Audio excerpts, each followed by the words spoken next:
Araw mga kaibigan.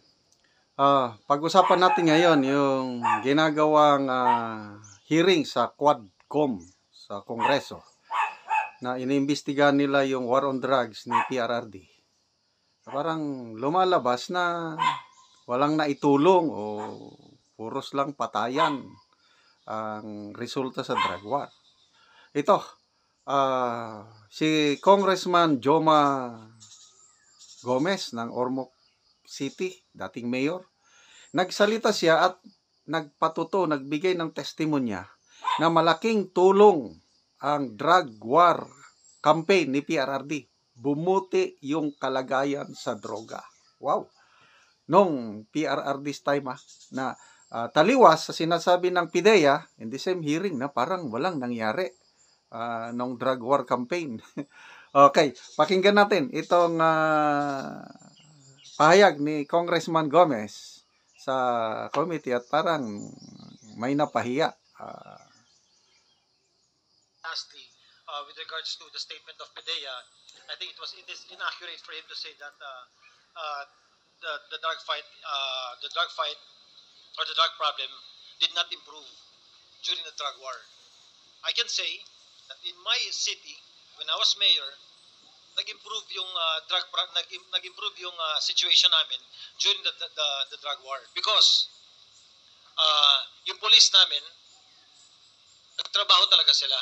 As a matter of fact, during the course na marami silang hinuli, after in less than 2 months, Mr. Chair, there are over 900 people who surrendered in front of my city hall when I was mayor. Why? Because natatakot sila na mamatay and they surrendered. And because of that, the drug problem in Ormoc City bumaba talaga. So, it is not accurate that the Director General said na hindi nag-improve ang situation. At least in my part, as mayor, and I can only speak for myself, nag-improve yung aming lugar. Yes. May we now ask PIDEA to categorically state, is this the opinion of the Director General only, or this is based on reports or facts that were gathered by the PIDEA when you said that it did not improve? Your Honor, Mr. Chairman, the question that was asked was that with the passing away of Mayor Espinosa, did it have any effect in Albuera? That's why my answer was that as far as Albuera is concerned, we neither have any indication whether it diminished or the drug campaign or the drug trafficking situation flourished. That was my answer, Your Honor. Okay. So, di ba? Napakagandang pahayag ni Congressman Gomez. Bumuti ang kalagayan yung drug situation campaign sa Ormoc City gumanda dahil sa drug war campaign panahon ni PRRD. So, salamat sa mga ganitong congressman na nagsasabi lang ng totoo. Wag namang ipalabas na walang nangyari o walang kabutihan ng drug war campaign nung nakarang administrasyon. Ako, personal din ko na experience. Marami akong nakitang lugar dito sa Mindanao. Bumuti yung kalagayan sa droga. Dahil natatakot yung meron pang statement ni Congressman Gomez, sabi niya na itong Thank you, Mr. Chair. Itong mga drug lords, drug pusher, sabi niya, mga armado ito. Handang pumatay, hindi mo sila pwedeng sabihan lang na huminto kayo. Sabi niya, ang mga pulis, ginagawang trabaho, inutusan, kampanya against drug. So, pag huliin ng mga drug lords o magkakaputukan, may mamamatay. Normal yan. May namatay na pulis, may namatay na civilian. Which is correct.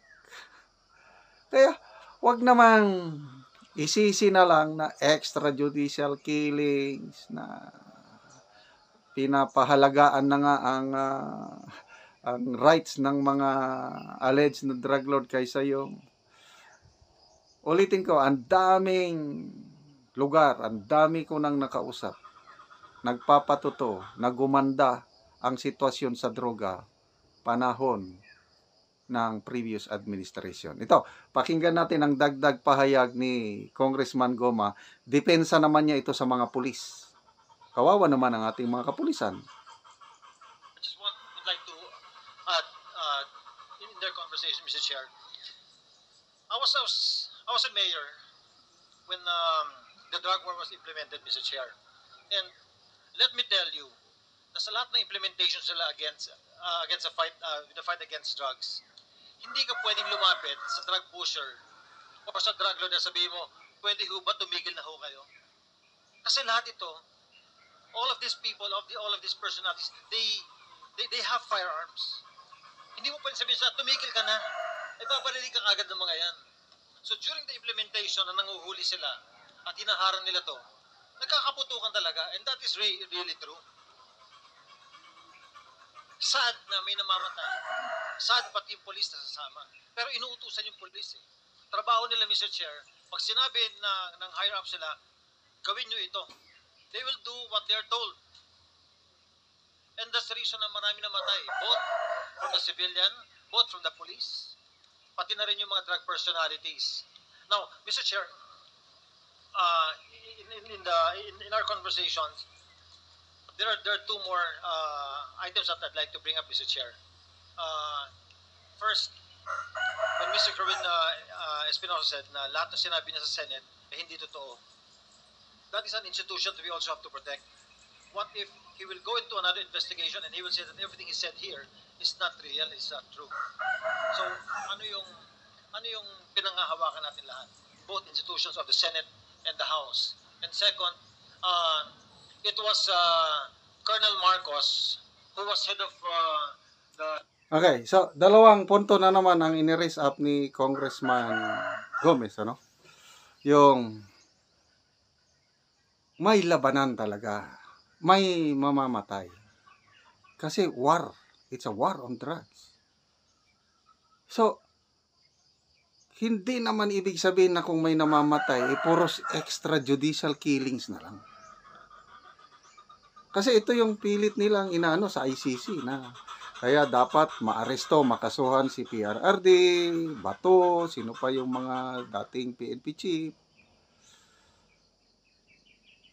Kung kasuhan, kung may extrajudicial killings, kaso, yes, why not? Dito sa Pilipinas, ang kaso, hindi yung ICC. Mayroong pulis na lumabag. Mayroon na ngang na-dismiss eh. Kasi hindi mo naman pare-pareha sa mga pulis. May mga mangilan-ilan na lukulukong pulis. Ayun, nasusobrahan nila. Ayun, mayroong kinasuhan, mayroon nang na-dismiss. Huwag namang lahatin na gano'n na nga, extrajudicial killings panahon ng previous administration. Kaya ito yung pinapalabas nila na parang magulo. Walang nangyari ng previous campaign. Kumusta naman ngayon? Tanong, sa mga iba't ibang lugar sa Pilipinas, i-compare sitwasyon ng droga previous administration at ngayon. Alin ang mas malala? Again, personal experience ko ito. Marami na akong napuntang lugar na bumalik na ang droga sa kanilang lugar. Mga 2 or 3 weeks ago, nasa Metro Manila ko, nakasakay kami ng Grab. Grab ba yun? Basta taxi. Kwentuhan namin sa yung driver, taga Nueva Ecija. Sabi niya, gusto ko sana sir, Duterte na lang sana palagi ang presidente. Bakit? Kasi gumanda ang sitwasyon ng droga sa lugar namin panahon ni PRRD. Ngayon, bumalik na. Wala pa akong narinig na mga comment nga bumuti ang kalagayan ng droga ngayon. I don't know sa inyong lugar. Paki-comment ko, no. And then, isa pa, yung Kerwin Espinosa na nag-testify ngayon sa Quadcom. Sinasabi niya, lahat ng sinabi niya noon sa Senate investigation, napilitan lang siya. Kaya sabi ni Congressman Joe, baka naman masisira ang Senado. Baka dito sa Kongreso, darating ang panahon, sasabihin na naman ni Kerwin Espinosa na napilitan lang din siya. Kaya, tama, ang sagot naman ni Congressman Barbers, hindi naman lahat ng sinasabi paniwalaan. Sworn state. Kaya, tayo na po nakikinig, balansihin natin. Huwag tayong masyadong maniwala kaagad yung mga i-base natin sa tunay na sitwasyon sa mga lugar natin. Kaya salamat Congressman Joma, at least nagpahayag ka ng katotohanan na panahon ni PRRD bumuti ang kalagayan ng drug problem sa lugar ninyo dahil may leader tayo na may strong political will na i-enforce ang batas at pangalagaan ang kapakanan ng ating bansa laban sa droga. Saludo tayo kay Congressman Joma Gomez.